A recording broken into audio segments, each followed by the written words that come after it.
Hey guys and gals, Jim back here again with another update on the K'tinga. This is all new information since the kits have been released and people have been building it here and there.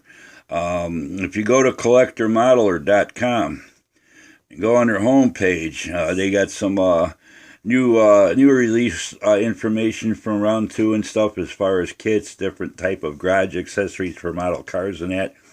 But if you keep scrolling down the page, they've got all the past information they had as far as comparing paint swatches to the studio model and stuff.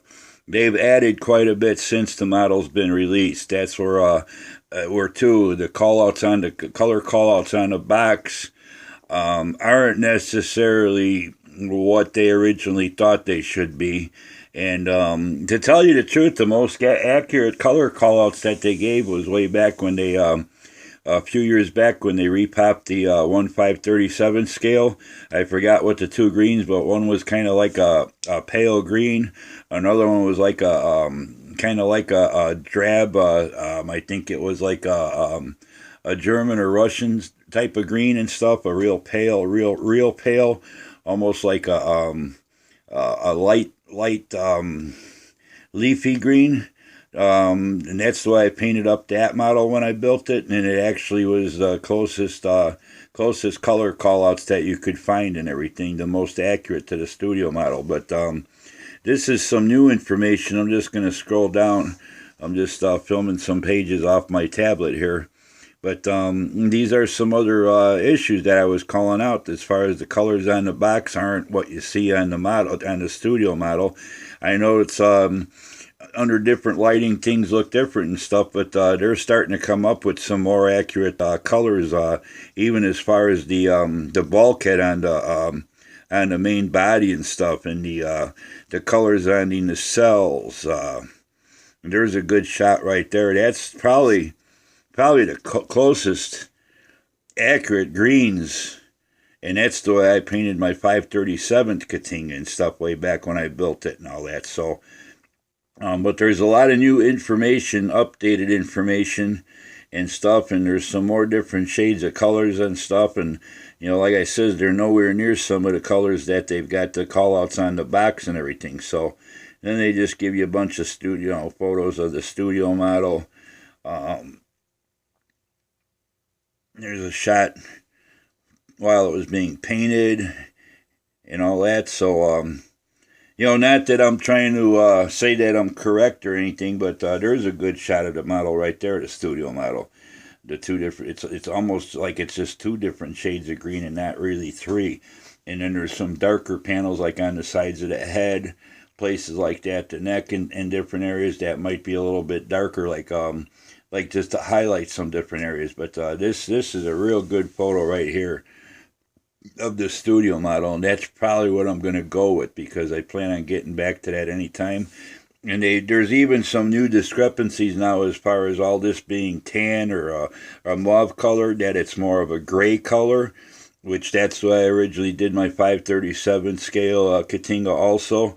And, you know, to me, the pictures that they gave and what I was seeing on the internet as far as the studio model were more accurate than the mauve or like the sand or tan colors that they keep showing and stuff. So, you know, it's to each his own and all that. And there's another good shot of it being worked on with the different highlight painting going on the head and everything. But you could see there the greens are more subdued and everything. So, like I says, there's a good shot there. That's pretty much about what my 537 model came out to look like. That what you see there on the main body and all that, the two different shades of green and all. So you know, some of these photos are more with weathering and different studio light tests that they were doing on it and all. But you know, like I said, I'm not trying to argue with anybody, but like I says, I was just trying to make more or less a point that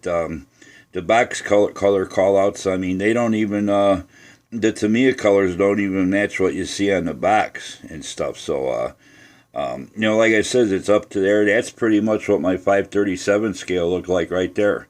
Darker green and a lighter green and stuff.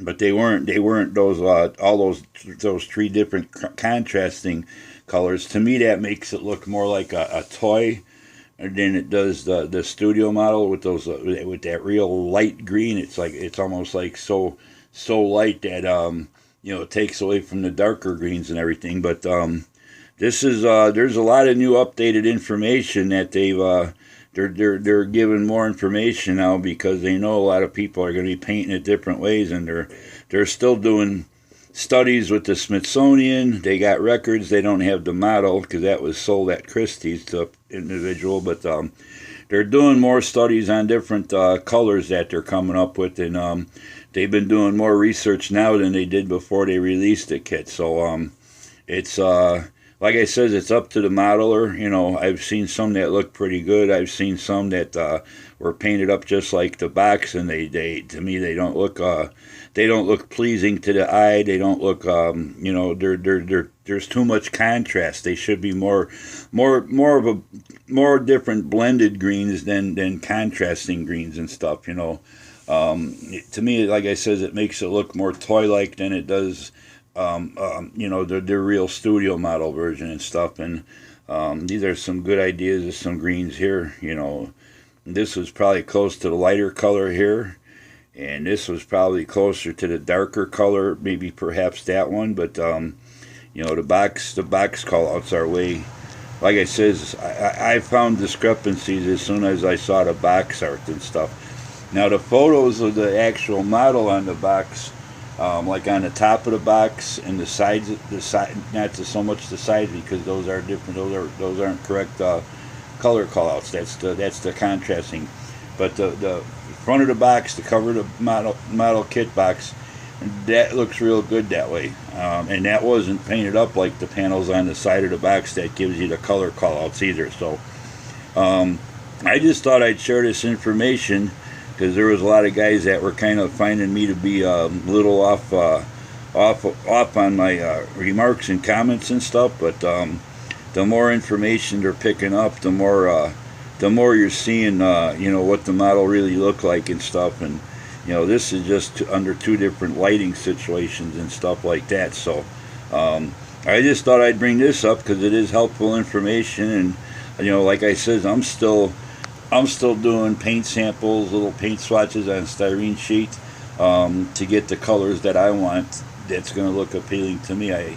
The colors that I did use on my original 537 scale Model Masters, those colors aren't available no more because, like I said, Rust-Oleum bought out testers, and a lot of their Model Master colors that we relied on for years in the bottles, the 1/3 ounce bottles or whatever, aren't available, and a lot of those colors aren't available in the Tamiya line of paints either. So a lot of those were like the Russian, German army type greens and stuff. So hopefully this video kind of clears a little bit of the discrepancies that I pointed out in the beginning, and helps you guys out that are planning on buying the kit and building one, or are getting to the point where you're ready to paint it.